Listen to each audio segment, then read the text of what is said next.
Hello, and welcome. If you're a private chef and you've ever found yourself staring at a blank sheet of paper, just guessing what to charge for a job, then you are in exactly the right place.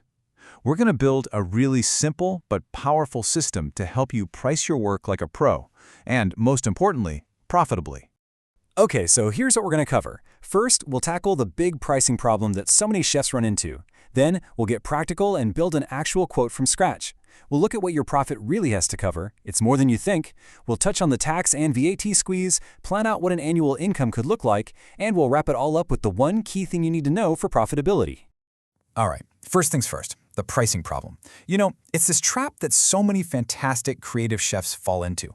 We tend to rely on our gut feeling instead of a proper commercial model. And you know what? That almost always means we end up undercharging for our skills. So I want you to ask yourself a really honest question. Think about the last quote you sent out. Are you 100% certain you charged what you, your time, and your business are actually worth? It's a tough question, but it's right at the heart of building a career that lasts. And this is why it's so tough. The single biggest mistake we make is pricing a job based on the ingredients we ideally use on the plate. But the reality is, you can't buy half a bottle of olive oil or 3/4 of a bag of flour. You have to buy what the supplier sells in the packs they give you. That's your real purchase basket, and honestly, it's the only number that truly matters. Okay, enough theory. Let's get our hands dirty and actually build a real quote. We're going to walk through a case study step by step so you can see exactly how to calculate your price from the ground up. No more guesswork, I promise. So here's our job for this example. A really nice 3-course meal for a party of 10. We're starting with a classic burrata salad, followed by a beautiful surf and turf, and finishing with a decadent chocolate fondant. It's a pretty standard high-quality menu you'd see in private dining. So, let's start with the starter. And we are not guessing here. We've gone and built a real shopping basket with today's prices for the burrata, the tomatoes, the basil, the good olive oil, all of it. The total cost for every single thing you need to buy for that starter comes to £30 and 85 pence. Now, onto the main course, and this is where the costs really start to climb. The shopping basket for 10 top-quality fillet steaks and the lobster tails we need comes to a hefty £250. But how we got to that number, well, that's one of the most important lessons in pricing. And this shows the pack size problem perfectly. Okay, so you need 10 lobster tails for 10 guests. Simple, right? Wrong. Your supplier sells them in boxes of 4. So you can't just buy 10, you have to buy 3 boxes, which gives you 12 tails. So your real, actual, unavoidable cost is for 12 tails, not the 10 you're actually going to serve. See the difference? And to finish up our food costs, the dessert basket for those chocolate fondants, we're talking the chocolate, butter, sugar, eggs, the whole lot, that comes in at a much more reasonable £21 and 10 pence. Okay, let's add it all together.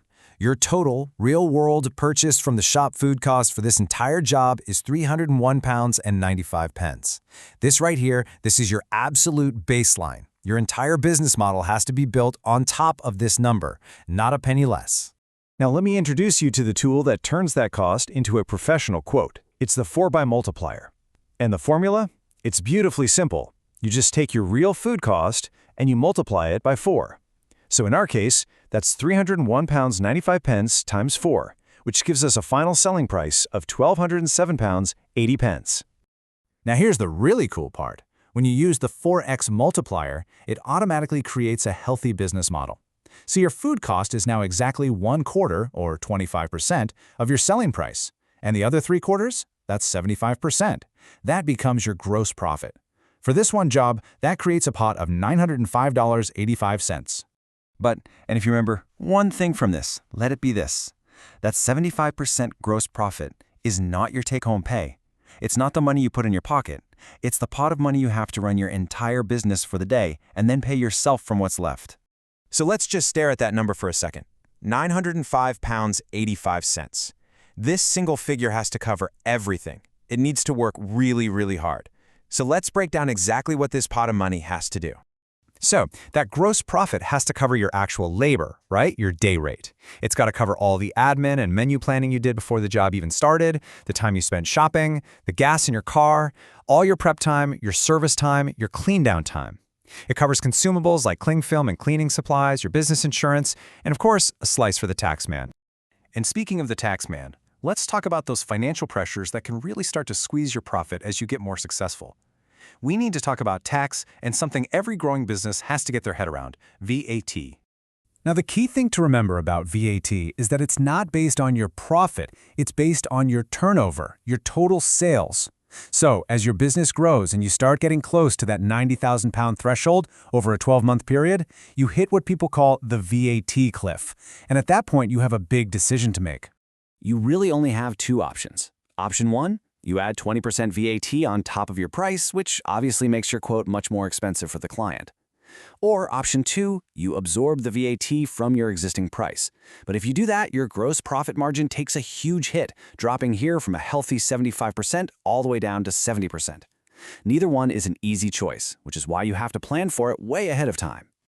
Okay, let's zoom out now and look at the big picture. Because having a solid pricing model for a single job is literally the foundation for your entire annual income. Let's see how many jobs just like this one you'd need to do to actually hit your yearly financial goals. All right, scenario 1. Let's say your target is just to generate 20,000 pounds in gross profit for the year. Based on our example quote, you'd need to do about 23 of these 10-person jobs a year. That works out to roughly 2 jobs a month. It's a fairly light but steady workload. Now, what if you're aiming for something a bit closer to an average head chef salary? Well, to hit a gross profit target of around £39,000, you'd need to complete 43 of these jobs in a year. Now we're talking a much more serious business, averaging about 3 or 4 of these gigs every single month. And what about a high-end target, say 85,000 pounds in gross profit? Well, now you're looking at doing 94 jobs a year. That's almost 8 a month. But look at this. Your annual turnover would be over 113,000 pounds, which puts you firmly over that VAT threshold we were just talking about. It all connects. So let's leave it with this one final thought. The main takeaway from all of this is to please stop pricing with your gut. Start pricing with a system. Build your real shopping basket, apply the gross profit model, and you will build a business that isn't just creative and fun, but one that's profitable and truly built to last.